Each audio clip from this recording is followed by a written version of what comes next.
al video de comunicación, cultura y sociedad, donde vamos a hablar de lenguaje y cerebro.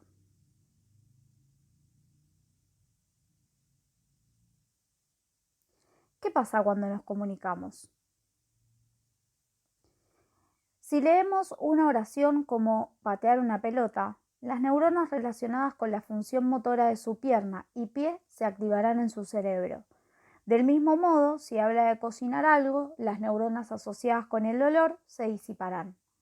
Dado que es casi imposible hacer o pensar en algo sin usar el lenguaje, ya sea que implique una conversación a través de su voz interior o siguiendo un conjunto de instrucciones escritas, el lenguaje impregna nuestro cerebro y nuestra vida como ninguna otra habilidad.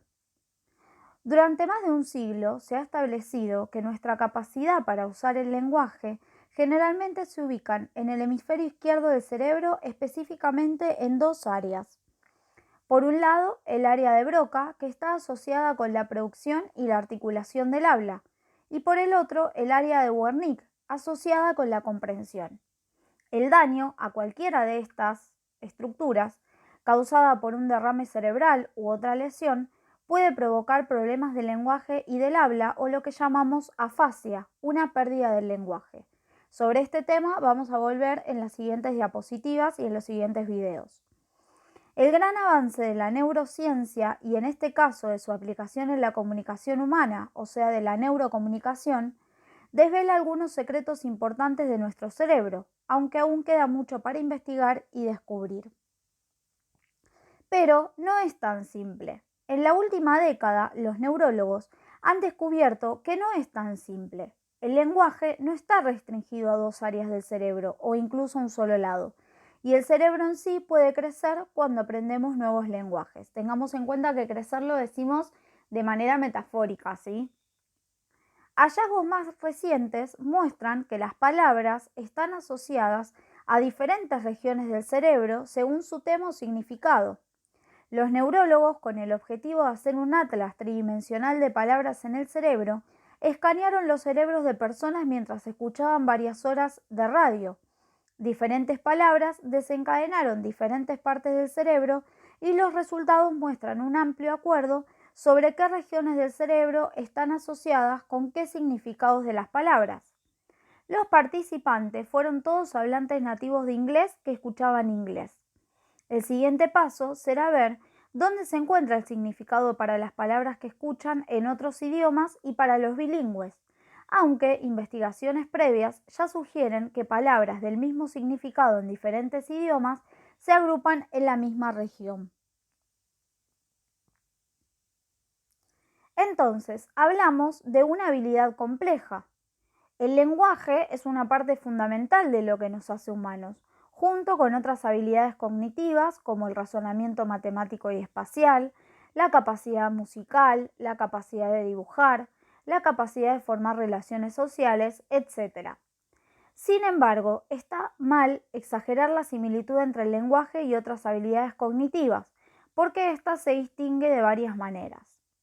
El aspecto más diferencial del resto de las habilidades es que el uso del lenguaje es universal. Todos los niños con desarrollo normal aprenden a hablar al menos un idioma y muchos aprenden más de uno. Por el contrario, no todos se vuelven competentes al razonamiento matemático complejo. Pocas personas aprenden a pintar bien y muchas personas no pueden llevar una melodía. Como todos somos capaces de aprender a hablar y entender el lenguaje, puede parecer simple, pero es todo lo contrario. El lenguaje es una de las habilidades cognitivas más complejas de los seres humanos, o sea, nos es completamente fácil y natural, si se quiere, aprender a hablar, ¿sí? No es tan natural quizás aprender a tocar un instrumento, pero sin embargo, hablar es una actividad cognitiva mucho más compleja. El instinto del lenguaje. Entonces, muchos de los aspectos más complejos del lenguaje son dominados por niños de 3 y 4 años. Todos los niños alcanzan especialmente muchas de las habilidades a pesar de las diferencias en las experiencias. Todos los niños en edad preescolar, por ejemplo, han dominado varios aspectos complejos de la sintaxis y la semántica del idioma que hablan. Subrayando aún más esta conclusión es el hallazgo de que el conocimiento sobre algunos aspectos de la sintaxis y de la semántica a veces se desarrollan en ausencia de la evidencia correspondiente del entorno. Para explicar esta notable colección de hechos sobre el desarrollo del lenguaje, los lingüistas han intentado formular una teoría de los principios lingüísticos que se aplican a todos los lenguajes naturales. A diferencia de los artificiales, como por ejemplo los lenguajes en la programación, el sistema binario de la informática. Estos principios, conocidos como universales lingüísticos, ofrecen una idea de por qué el lenguaje es universal. ¿Por qué se domina tan rápidamente? ¿Por qué a menudo no hay conexiones claras entre el conocimiento lingüístico y la experiencia? Estas características del desarrollo se derivan de una sola premisa, que los universales lingüísticos son parte de un instinto humano para aprender el lenguaje, es decir, parte de un plan biológico para su desarrollo, ¿sí? ¿El lenguaje es modular? La investigación sobre la comprensión del lenguaje adulto también se refiere a la arquitectura de la mente y la posibilidad de que el conocimiento lingüístico y los sistemas de creencia residan en módulos separados. Los científicos aún se debaten sobre la modularidad de la mente en el procesamiento del lenguaje, pero hay algunos hallazgos de investigación sugerentes. Una fuente de evidencias que tiene que ver con la hipótesis de la modularidad proviene de los estudios del desglose del lenguaje. La pérdida del lenguaje o afasia no es un asunto de todo o nada.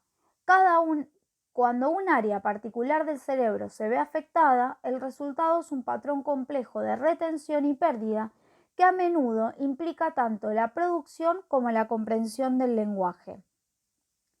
El complejo de síntomas pueden ser notablemente similar para diferentes personas con las mismas áreas afectadas del cerebro. La investigación en afasia se pregunta, ¿qué aspectos del conocimiento lingüístico se pierde y cuáles se evitan? El hecho de que la pérdida del lenguaje no siempre se asocie con una pérdida correspondiente del conocimiento pragmático respalda la hipótesis de modularidad. Y acá vamos a hablar de las 4 habilidades del lenguaje. Las 4 habilidades del lenguaje, también conocidas como las 4 habilidades del aprendizaje de un idioma, son un conjunto de 4 capacidades que permiten a un individuo comprender y producir un lenguaje hablado para una comunicación interpersonal adecuada y efectiva. Estas habilidades son escuchar, hablar, leer y escribir.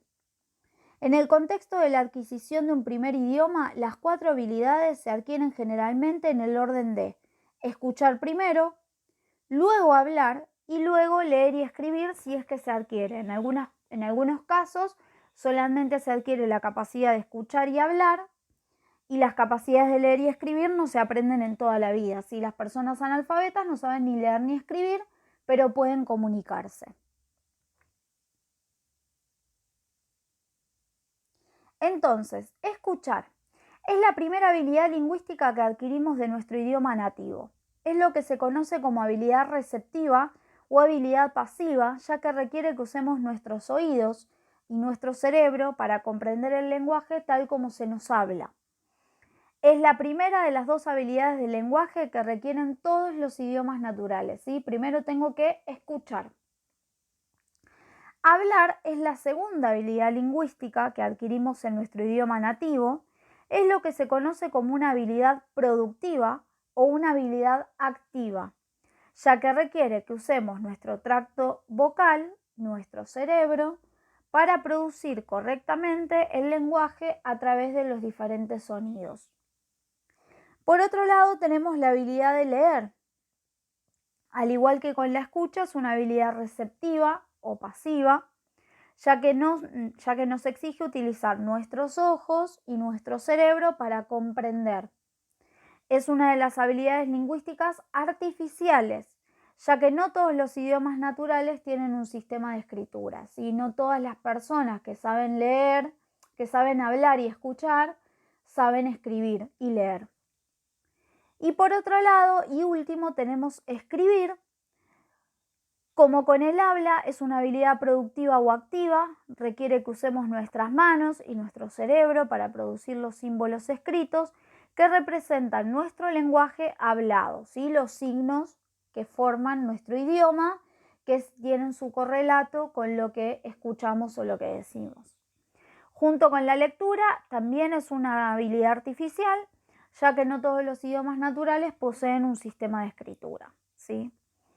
Por otro lado, y algo que me parece interesante que tengan en cuenta, es que aprender un idioma extranjero puede aumentar el tamaño de nuestro cerebro, entre comillas. Esto es lo que descubrieron los científicos suecos cuando utilizaron escáneres cerebrales para monitorear lo que sucede cuando alguien aprende un segundo idioma. El estudio es parte de un creciente cuerpo de investigación que utiliza tecnologías de imágenes cerebrales. Acá lo que es importante destacar es que nosotros tenemos la capacidad de aprender más de un idioma a lo largo de toda nuestra vida. Si bien hacemos la aclaración, como les dije en clase, que cuanto más chico uno empieza a estudiar un idioma, más fácil es la adquisición del mismo, ¿sí? Cuanto más grande es la persona, más le cuesta adquirir una nueva lengua.